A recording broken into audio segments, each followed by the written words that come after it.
the amendment. Thank you, Madam Chair. And I want to thank the gentlewoman from Massachusetts for raising this very important issue today.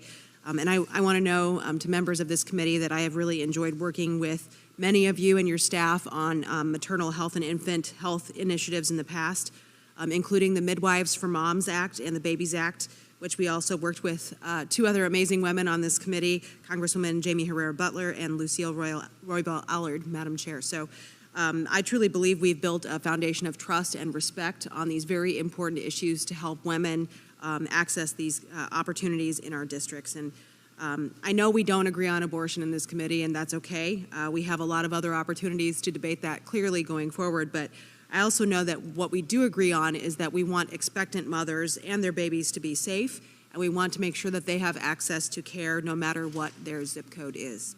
So in that spirit, that's why I'm offering this amendment here today, the amendment to the amendment that I generally believe will improve the text of the amendment. It's very simple. As you heard, it's only 3 lines.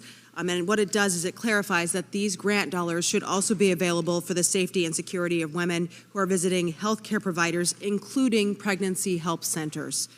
I'm heartbroken we even have to have the conversation. Absolutely nobody should be worried about an attack like those that we have seen in recent weeks on either side of the aisle. Whoever's perpetrating it, it's wrong. And that's why I don't want to strike any portion of your amendment. I want to add to it.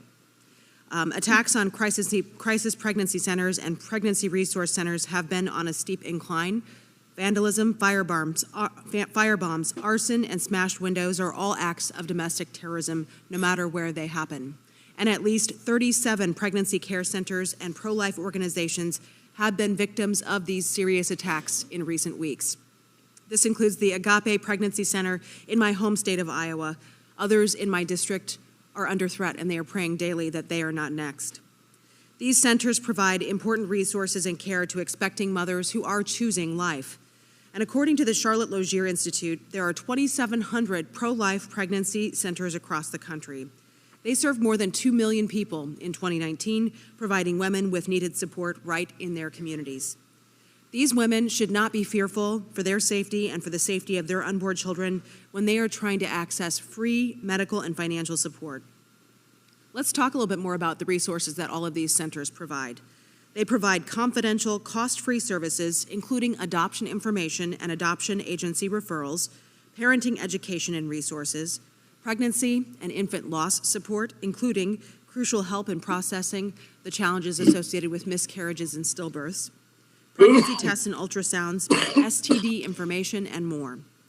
They also provide maternity and infant supplies like diapers, food, clothing, formula, and more. So there's a lot we need to do to help protect these centers as well from acts of violence. So let's work together to ensure that women are not in fear when they are trying to get help for their babies. Thank you, Madam Chair. I yield back.